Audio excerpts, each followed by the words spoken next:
آج کا دن ہم سب کے لیے بہت خوشی اور ایک قومی تہوار کے طور پر حکومتی سطح پر آج کے دن کو منایا جاتا ہے۔ منایا جانا بھی چاہیے، اس لیے کہ یہ آزادی جتنی قربانی اور جتنی مشقتوں کے بعد ملی ہے، بہرحال وہ ایک قدردانی کی چیز ہے اور قابل قدر چیز ہے۔ تو ایسے موقع پر ہم سب کو اپنے بزرگوں کی تاریخ اور اسی طریقے سے اپنے بزرگوں کے ان کارناموں کو جو اس ملک کو آزاد کرنے کے لیے انہوں نے اپنی قربانیاں دی ہیں، ضرورت ہے کہ اس تاریخ کا مطالعہ کیا جائے، اور آپ حضرات ایک طالب علمانہ برادری سے تعلق رکھنے کے ناطے آپ حضرات کی ذمہ داری بڑھ جاتی ہے کہ ان تاریخی حقائق کو اپنے اندر اس طرح سے جانکاری لیں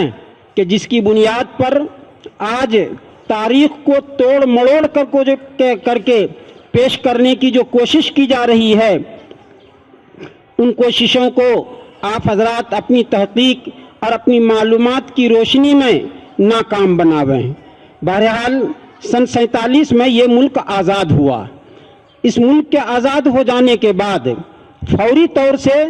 اس ملک کا یعنی ہندوستانیوں کا دستور اور ہندوستانیوں کا اپنا بنایا ہوا دستور فوری طور پر تو نافذ نہیں ہو سکا، البتہ سن 1947 سے لے کر کے 1950 تک پہلا ہی قانون چلتا رہا، اور اس درمیان میں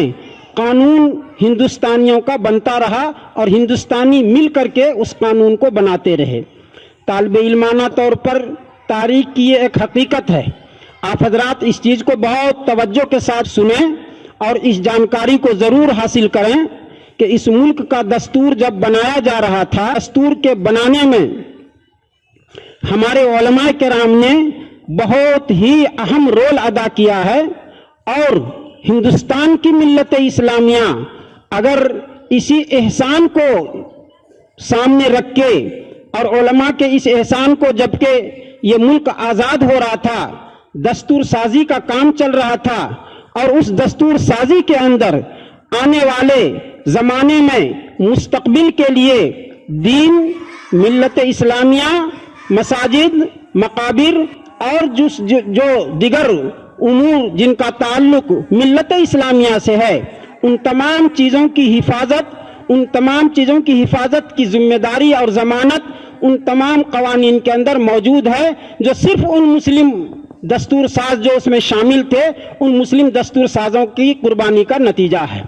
جو مسلمان اس میں رہے، اس میں اہم رول جو رہا ہے اجتماعی طور پر، وہ جمعیت علماء ہند کا رہا ہے۔ جمعیت علماء ہند کے اکابرین میں سے اس وقت میں ایک سرکاری آدمی ہونے کی حیثیت سے مولانا حفظ الرحمان صاحب، جو کہ جمعیت علماء ہند کے ناظم عمومی بھی تھے اور اسی طریقے سے حکومتی سطح پر وہ ایم پی بھی تھے، اس ناطے وہ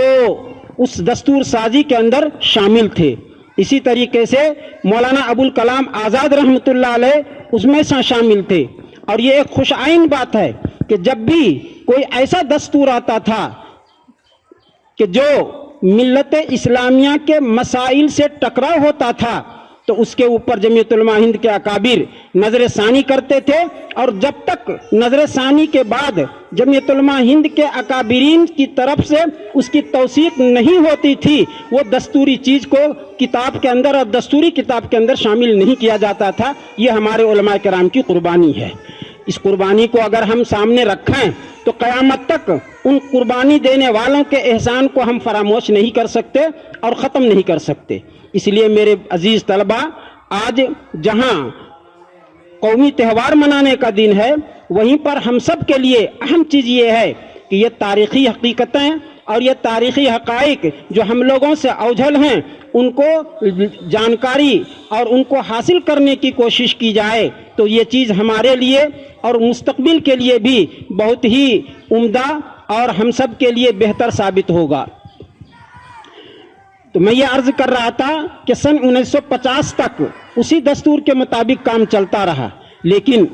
26 جنوری سن 1950 میں اس ملک کا جمہوری دستور بنا۔ جمہوری دستور کا مطلب یہ ہے کہ اس ملک کے اندر رہنے والے جتنے بھی مذاہب کے لوگ ہیں اس دستور کے اندر ہر مذہب کے لوگوں کو پورا برابر کا حق دیا گیا ہے، اور مذہبی امور کے اندر کوئی ایسی چیز دستور کے اندر کہ کسی بھی مذہب سے اس کا ٹکراؤ ہوتا ہو، ایسا ہرگز نہیں ہے، بلکہ دستور ایسا عمدہ بنایا گیا کہ ہر مذہب والوں کے لیے مذہبی چیز کے اوپر عمل کرنے کے اعتبار سے پوری آزادی ہے، مذہب کی حفاظت کی پوری ضمانت ہے، مذہب کی تبلیغ کی پوری ضمانت ہے، ہر طرح سے اس کے اندر آزادی ہے۔ اسی بنیاد پر ہم سب یہ بہت فخر کے ساتھ کہتے ہیں کہ جن ملکوں کے اندر جمہوری نظام نہیں ہے، بھلے سے وہاں مسلمان حکمراں ہیں لیکن جمہوری نظام وہاں نہیں ہے، ان کے مقابلے میں ہمارا یہ ہندوستان جہاں جمہوری ملک ہے، جس کے اندر ہر مذہب والوں کے لیے مذہب پر عمل کرنے کی پوری آزادی حاصل ہے، ان کے مقابلے میں ہمارا یہ ملک ہزارہ درجہ بہتر ہے اور اس ملک کا دستور بہتر ہے۔ تو اس لیے 26 جنوری سن 1950 میں اس ملک کے رہنے والوں نے جو ہندوستان کا جمہوری نظام بنایا تھا، سیکولرزم نظام بنایا تھا، اس جمہوری دستور کو صدر جمہوریہ نے 26 جنوری سن 1950 میں اعلان کیا تھا۔ تو دیکھا جائے تو اصل آزادی تو 26 جنوری کو ملی ہے، اصل آزادی 26 جنوری کو ملی ہے۔ تو اس لیے 26 جنوری کی تاریخ کو 15 اگست کے مقابلے میں اور زیادہ اہتمام کے ساتھ منایا جاتا ہے۔ اسی وجہ سے 26 جنوری میں صدر جمہوریہ اعلان کرتا ہے، صدر جمہوریہ کی تقریر ہوتی ہے، اور 15 اگست میں لال قلعے پر وزیر اعظم کی تقریر ہوتی ہے۔ تو اس لیے آج کے دن کو قومی تہوار کے طور پر منایا جائے، اور ہم بھی اس تہوار کے اندر ہم سب برابر کے شریک ہیں، اور آپ حضرات سے گزارش یہ ہے کہ آپ حضرات اپنا قیمتی وقت سمجھیں، اور وقت کو قیمتی بنانے کے لیے درسی کتابوں کا آپ مطالعہ نہ کریں، لیکن تاریخی اعتبار سے آزادی سے متعلق جو مضامین ہیں ان مضامین کا آپ حضرات موقع کو غنیمت سمجھ کر کے ضرور مطالعہ کریں، تاکہ مستقبل میں آپ کے لیے یہ سب چیزیں آپ کی بلندی کا ذریعہ بن سکیں۔ اللہ تعالی ہم سب کو آج کے دن کی قدردانی کی توفیق نصیب فرمائے۔ وآخر دعوانا ان الحمدللہ رب العالمین۔ ربنا ظلمنا انفسنا وان لم تغفر لنا وترحمنا لنكونن من الخاسرين ربنا آتنا في الدنيا حسنة وفي الآخرة حسنة وقنا عذاب النار ربنا آتنا في الدنيا حسنة وفي الآخرة حسنة وقنا عذاب النار وقنا عذاب القبر وقنا عذاب الحشر وقنا من شدة الموت اللهم إنا نسألك العفو والعافية في الدنيا والآخرة وتوفنا مسلمين والحقنا بالصالحين اللهم إنا نجعلك في نحورهم ونعوذ بك من شرورهم اللهم إنا نسألك الجنة اللهم إنا نسألك رضاك والجنة ونعوذ بك من سخطك والنار يا عزيز يا غفار يا رب العالمين ربنا لا تؤاخذنا إن نسينا أو أخطأنا ربنا ولا تحمل علينا إصرا كما حملته على الذين من قبلنا ربنا ولا تحملنا ما لا طاقة لنا به ربنا ولا تحملنا ما لا طاقة لنا به واعف عنا واغفر لنا وارحمنا أنت مولانا فانصرنا على القوم الكافرين يا حي يا قيوم برحمتك نستغيث يا حي يا قيوم برحمتك نستغيث أصلح لنا شأننا كله ولا تكلنا إلى نفسنا طرفة عين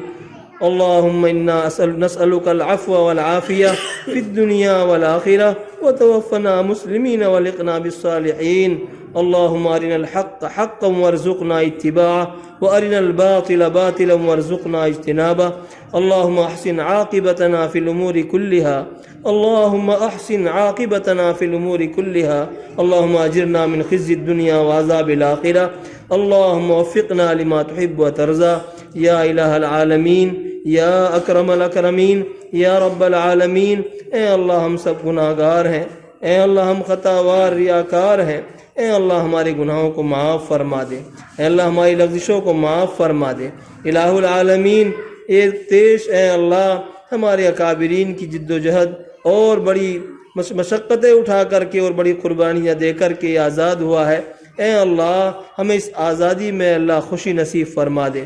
الہ العالمین اللہ ہمیں اس خوشی کے اندر بھرپور خوشی نصیب فرما دے۔ اے اللہ ہمیں بھی اپنے اکابرین کے نقش قدم پر چلنے کی توفیق عطا فرما دے۔ اے اللہ ہمیں بھی ان کی طریقے سے قربانیاں دینے کی توفیق عطا فرما دے۔ اے اللہ ہمیں ان کی زندگی کو پڑھ کر کے سمجھ کر کے اور ان کے مطابق اپنی زندگی گزارنے کی توفیق عطا فرما دے۔ اے اللہ ہمیں وطن کے لیے اور مذہب کے لیے جان دینے کی، اے اللہ اور مذہب کے لیے قربانی دینے کی توفیق عطا فرما دے۔ اے اللہ ہمارے دیش کو اللہ آزاد فرما، پورے دیش میں امن و امان قائم فرما۔ اے اللہ پورے ملک میں امن و امان قائم فرما۔ اے اللہ سب کو خوشیاں نصیب فرما، سب کی پریشانیوں کو دور فرما۔ اے اللہ مشکلات کو حل فرما، الہ العالمین مشکلات کو حل فرما۔ اے اللہ ہم سب کی جائز حاجات کو پورا فرما۔ اے اللہ ہم سب کی جائز حاجات کو پورا فرما۔ پیارے حبیب جناب رسول اللہ صلی اللہ تعالیٰ علیہ وسلم کے صدقے طفیل میں ہماری دعاؤں کو قبول فرما۔ اے اللہ قبول فرما۔ صلی اللہ تعالیٰ علی خیر خلق محمد وعلی آلہ وصحبہ وسلم اجمعین برحمتک یا ارحم الراحمین۔